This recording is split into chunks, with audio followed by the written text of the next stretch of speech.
மோடிக்கு ஜனநாயகத்தின் மீது நம்பிக்கை இல்லை, சர்வாதிகாரத்திற்கு மீதுதான் நம்பிக்கை என சத்தியமங்கலத்தில் நடைபெற்ற 100 நாள் வேலை உரிமை பாதுகாப்பு மாநாட்டில் இந்திய கம்யூனிஸ்ட் கட்சியின் மூத்த தலைவர் முத்தரசன் பேசினார். ஈரோடு மாவட்டம் சத்தியமங்கலத்தில் ஈரோடு மாவட்ட 100 நாள் வேலை திட்ட தொழிலாளர் சங்கம் சார்பில் 100 நாள் வேலை உரிமை பாதுகாப்பு மாநாடு நடைபெற்றது. இதில் கலந்து கொண்டு பேசிய இந்திய கம்யூனிஸ்ட் கட்சியின் மூத்த தலைவர் ரா. முத்தரசு, மாநில அரசு மத்திய அரசிடம் நிதி கேட்டால் 60% மட்டும் தந்துவிட்டு 40% மாநில அரசு கொடுக்க வேண்டும் என சட்டம் திருத்தப்பட்டுள்ளது என்றும், இந்த திட்டம் அமல்படுத்தினால் தமிழ்நாடு அல்ல எந்த மாநிலத்திலும் இந்த திட்டம் செயல்படுத்த முடியாது, மாநிலங்கள் நெருக்கடியில் உள்ளது, இதை திட்டத்தை செயல்படுத்தக்கூடாது என்று அவர் தெரிவித்தார். மோடிக்கு ஜனநாயகத்தின் மீது நம்பிக்கை இல்லை, சர்வாதிகாரத்தின் மீதுதான் நம்பிக்கை, ஹிட்லர் போல் பாசிசாட்சி நடத்துகிறார் என தெரிவித்தார். மேலும் அதிமுகவை எடப்பாடி பழனிசாமி அடிமையாகிவிட்டார் என்றும், ஜெயலலிதா எக்காலத்திலும் பிஜேபியுடன் உறவு இல்லை என்று கூறினார். போன நாடாளுமன்ற தேர்தலில் எடப்பாடி பழனிசாமி பாஜகவோடு இனி உறவில்லை, எந்த தேர்தலிலும் உறவில்லை என கூறினார். சத்தியம் கூட செய்து கொடுத்தார், ஆனால் இன்று உறவு வைத்துள்ளார் எனும் ஜெயலலிதா போயஸ் கார்டனில் இருந்து கொண்டே அனைவரையும் அவரை தேடி வர வைத்தார் என்றும், ஆனால் எடப்பாடி பழனிசாமிக்கு டெல்லி சென்று கொண்டிருக்கிறார் என தெரிவித்த அவர், எடப்பாடி பழனிசாமிக்கு டெல்லிக்கு கூப்பிட்டு மிரட்டுகிறார்கள் என்று அவர் தெரிவித்தார். 100 நாள் வேலை திட்டத்தை முடக்கியதும், நிதியை குறைத்ததும், பெயரை மாற்றியதும் ஒன்றிய அரசாங்கம் அவர்களுக்கு எதிராக போராடுவதை விட்டுவிட்டு எடப்பாடி பழனிசாமி திமுகவை குறை கூறுகிறார் என்று அவர் தெரிவித்தார். மேலும் எடப்பாடி பழனிசாமி மத்திய அரசுக்கு அடிமையாகவே இருக்கட்டும், ஆனால் சாதாரண மனிதர்கள் பயன்பெறும் 100 நாள் வேலை திட்டத்துக்கு எதிராக செயல்படும் போது எப்படி அவருக்கு மக்கள் வாக்களிப்பார்கள்? நிச்சயம் வாக்களிக்க மாட்டார்கள் என்று தெரிவித்தார். பவானி சாகர் செய்திகளுக்காக சிவகுமார். ஒரு பெரிய கட்சி அதிமுக மறுக்கல, நீண்ட காலம் ஆட்சியில் இருந்த கட்சி, எம்ஜிஆர் தொடங்கின கட்சி, தொடங்கிய உடனே 77 ஆட்சிக்கு வந்தார், 80 ஆட்சியில் இருந்தார், 84 ஆட்சியில் இருந்தார். அதற்கு பிறகு 91 ஜெயலலிதா முதலமைச்சரானார், 2001 முதலமைச்சரானார். அவங்கெல்லாம் இருந்திருக்கிறாங்க. பெரிய கட்சி. OPS முதலமைச்சராக இருந்திருக்கிறார். எடப்பாடியும் 4 ஆண்டு காலம் முதலமைச்சராக இருந்திருக்கிறார். ஆனால் இன்றைக்கு அவ்வளவு பெரிய கட்சி என்ன கதிக்கு ஆளாக இருக்கிறது? அமித்ஷா போடுகிற உத்தரவை நிறைவேற்றுகிற ஒரு கட்சியாக மாறி போய்விட்டது. உண்மையிலே ரொம்ப பரிதாபத்திற்குரியது. பாரதிய ஜனதா கட்சி என்ன கட்டளை இடுகிறதோ அந்த கட்டளையை நிறைவேற்றுகிற ஒரு அடிமை கட்சியாக அதிமுகவை எடப்பாடி பழனிசாமி ஆக்கிவிட்டார். அதிமுக தொண்டர்கள் அல்ல, எடப்பாடி பழனிசாமி ஆக்கிட்டார். பெரியசாமி விவரம்லாம் சொன்னார். வாஜ்பாய் பிரதமராக இருந்த பொழுது ஜெயலலிதா ஆதரித்தார். ஆதரித்தது ஓராண்டு கழித்து அந்த ஆட்சியை 13 மாத காலத்தில் அந்த ஆட்சி கழித்த ஆதரவை திரும்ப பெற்று அந்த ஆட்சியை கவிழ்த்தார். எல்லாருக்கும் நினைவு. ஒரு வாக்கு, ஒரே ஒரு வாக்கு வாஜ்பாய் அரசாங்கம் கவிழ்ந்தது. அது கவிழ்ந்தோன்னு வாஜ்பாய் என்ன சொன்னார்னா, கவிழ்ந்து போனதற்காக நான் வருத்தப்படல, இன்னைக்கு ராத்திரி தான் நான் நிம்மதியா தூங்க போறேன்னு அவர் சொன்னார். ஏன்னா ஜெயலலிதாவுடைய தொந்தரவு அப்படி இருந்தது என்று அவர் சொன்னார்.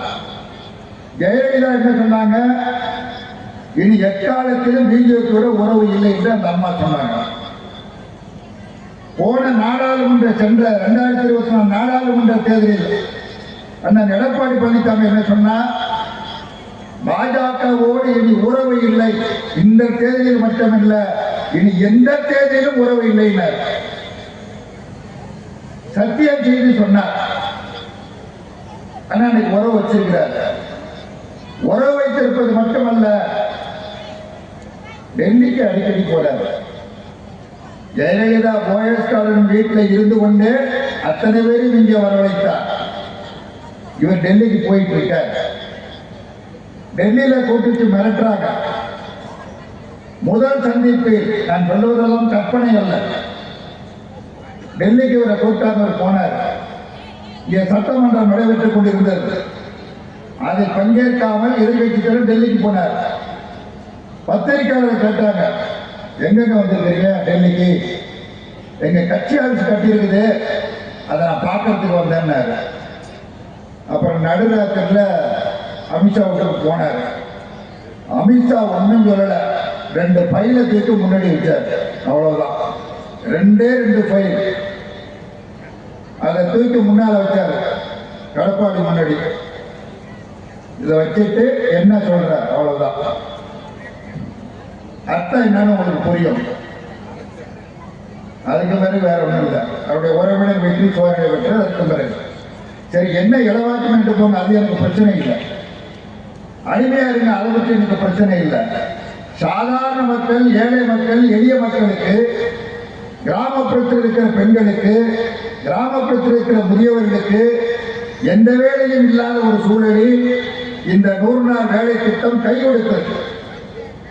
இந்த கைவிடுத்த வேலையை பறிக்கிற திட்டத்தை, சட்டத்திற்கு ஆதரவாக எடப்பாடி இருக்கலாமா என்பதுதான் எங்களுடைய பணிவான கேள்வி.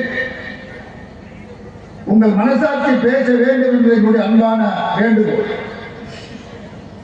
மனசாட்சியற்ற முறையில் சாதாரண மக்களுக்கு எதிராக பிஜேபியோடு சேர்ந்து கொண்டு வர்ற தேர்தலில் எங்களுக்கு ஓட்டு போடுதுன்னு கேட்கறீங்க.